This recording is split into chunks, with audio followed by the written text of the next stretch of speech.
So I'm just gonna jump right into it. I kind of explored the it. option of moving here to Mexico with my boyfriend, and we talked about it. We talked about him coming to Canada for a visit, just for a visit. This was only for a visit, just to spend more time with each other, to kind of live with each other for a little bit and see how we would like it and see how we get along. So at this point, yes, I was working at my job for about a year, and they gave me my vacation pay, and just honestly, like just at the spur of the moment, I went to the travel agent and was like, I'm thinking about going to Mexico for 6 months. She was like, oh wow, that's so crazy. And I was like, yeah. And I really just wasn't thinking about anything. I just was just like, just do it, Terry, because if you don't, you're just gonna always think about it, and you're always going to, you know, like just kind of like explore the option, and you're just never gonna do it. So just do it. So I went to the lady and I was like, okay, what is the cheapest flight that I can get that is round trip, and can I get it open for 6 months? And she's like, absolutely. So she went into her computer and she started typing some stuff around, and she was like, okay, how is like January 7th sound to you? I was like, perfect. And she told me, I think it was like $600 or something Canadian for round trip, which really wasn't too bad because I paid like 800 just around, like, because it was Christmas time, just for one trip before. So yeah, I was like, just go ahead and book it. And then she's like, well, what about January 7th? I was like, whatever. So she booked me in, and I had actually a trip booked with my family to go to Europe, and this was supposed to be like this really big trip of the year because it was a Christmas gift, and I actually had to like rush like at the last minute and like pack for that. So we went on this trip and we had like a really great time and everything, and I came home and I stayed with my parents for about I think we got back January 1st, so I stayed with my parents for a couple of days because I literally cleaned up my apartment. I sold things, I put things on the side of the road, I packed up whatever I was going to take to Europe, which was kind of like wintery clothes, so I knew I wasn't going to need. I packed for Mexico, and then I literally put the rest of the stuff that was useful to my family, I kind of just put in the basement of my mom's house. And a couple days later, I was off. I boarded on the plane and I came to Mexico, and my boyfriend came to pick me up from the airport, and for the one night we stayed in a shared accommodated, like it was a shared accommodations. The kitchen and the living room, everything was shared, but you had like a room, and this was going to be our room for the next 6 months, and I just was not having it. I came here and I was just like, no, I need to find an apartment where I can like cook and like do, you know, because I'm gonna be spending most of the time here by myself, so I want a place where we can have our own space. So we walked around all day, and finally we were so tired, it was so hot, and I remember thinking like, okay, we'll just try again tomorrow. So we got something to eat, and then we just kind of walked up one of the main streets, and we saw this guy coming out of one of the apartments, and it didn't have a for rent sign or anything. My husband asked, do you have the number to the landlord, or do you know if there's any apartments for rent here? And he was just like, no, I don't think there's apartments for rent, but here's the number for the landlord. So we called the lady, and she was just like, how did you get my number? And my husband was just like, no, yeah, one of my friends, he gave me the number, he lives here. So she was like, okay, actually I do have an apartment for rent, I'll meet you guys in 20 minutes. So we waited outside, and we were just like really hopeful at this point, and we kind of were a little bit doubtful at the same time because we had looked at so many places and called so many places, and like they were just like either really expensive with no furniture, and at this point we didn't really want to, you know, have to go out and start buying furniture because first, this is only just kind of like a trial. We're just gonna live together to see if we, you know, get along and stuff. So the lady came and met us, and she showed us the place, and it was a one bedroom, and it had a balcony, and it had a kitchen, and it was completely furnished, and it was like 4,200 pesos for everything included, which is like in Canadian dollars, it was like 300, maybe even like 300 something, not even, I don't think. So we gave her the first and the last month's rent, and we just tried to hold her composure because she's like, when do you guys think that you'd want to move in? And we're like, can we move in like right now? And she's like, yeah, okay, sure. So we literally like just like put our bags down, and we were like, okay, this is our home for the next 6 months. And it was like super close, about 20 minutes walk from, actually about 25-minute walk from everything.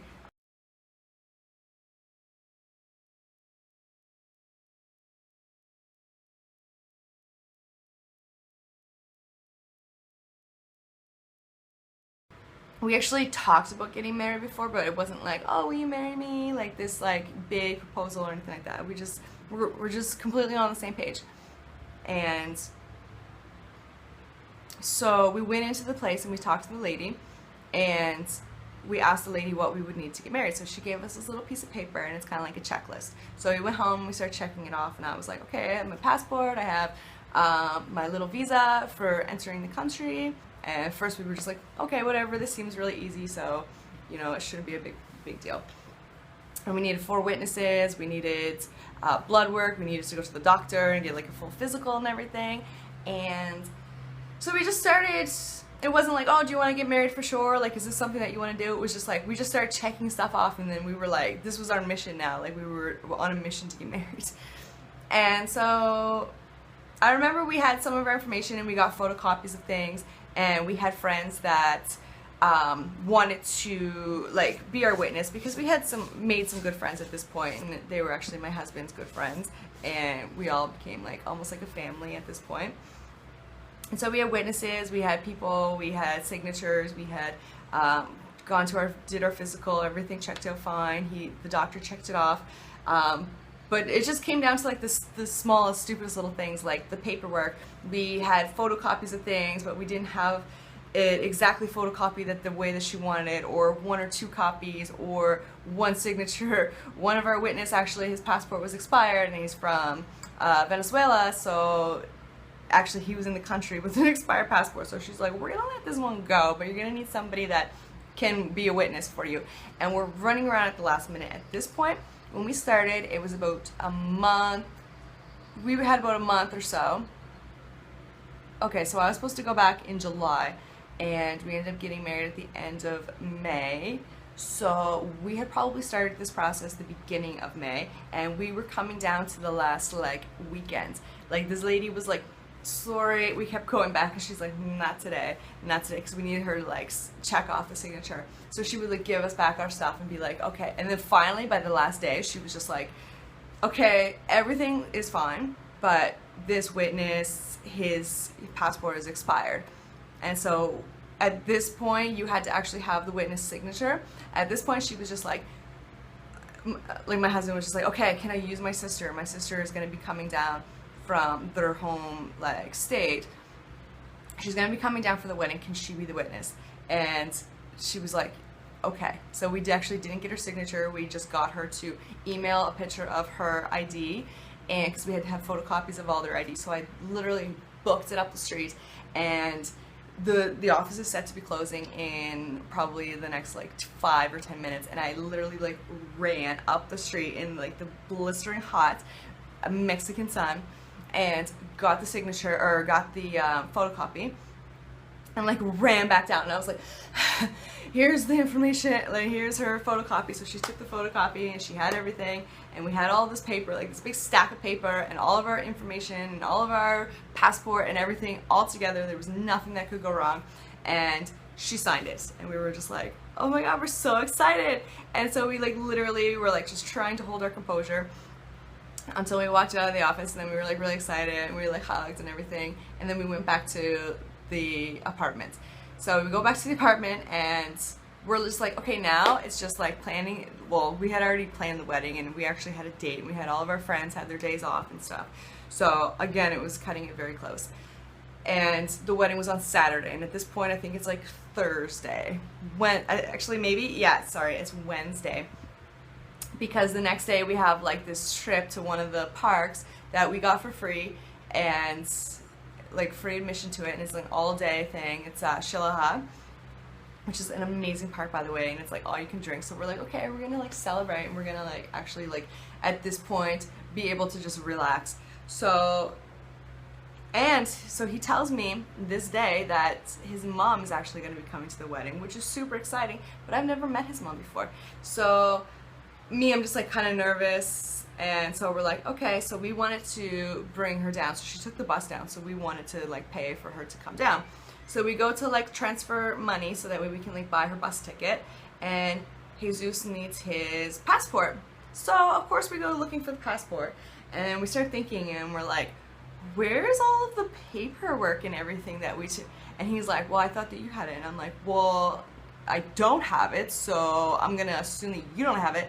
So we have basically got so excited that we just completely left everything in the office, like just sitting right on her desk. We literally just like ran out because we were like so excited that she was just like, yeah, you can get married. So we had to wait the next day, and the office doesn't open. At this point, the office is like completely closed. And actually, at this point, it's like 10 o'clock at night, and we just like hadn't even noticed that all of our like personal information, my visa, everything to like get out of this country, to be in this country, is not here. My passport, like, is the worst feeling ever, being in a country where you have absolutely no information. So the next morning, when we're supposed to be like waking up and celebrating and like relaxing, we need to be at the gate, at the entrance, to meet the man to give us our bracelets for this. So, and at this point we didn't have our car, so we go in the car of the friend, and he brings us to there, and we like all are together, and I get my bracelet. Then I need to get on the Colectivo, which is about 45 minutes, and we're here, it's like 8 o'clock, and the office closes at 9, so we couldn't even get it before we had come. So and my husband needs to be there because this is his like work thing, so he can't leave the park, so it's only me who can leave the park. So I get my bracelet, I get on the Colectivo, and in 45 minutes I like run down to the office, and I like walk in the office, and as soon as the lady looks at me, she's just like, I can't believe you two are getting married. Like, I can't believe you guys are actually like, you know, doing an adult decision right now. And I'm just like, thank you so much for my like stuff. So she like gives it to me, and I like book it to the apartment, drop it off, get back on the Colectivo, another 45 minutes, and then finally we can like relax. And we had a great day, and then 2 days later we got married. And unfortunately my parents couldn't be there, but I think maybe one day we will have like a wedding in Canada. But yeah, so that's our story. I mean, there's been other things, like at the time I really just wanted to like pack it all in and just say like, okay, I think like all of the forces are against us in this sense, but you know, we just kept doing it. We kept, you know, because this is what we wanted, and this is what we wanted to do. And then I actually ended up going back to Canada for 6 months and like working my little butt off and saving money. And now we don't rent anymore. Now we own like our own little apartment. I guess it's like an apartment condo, like little complex area.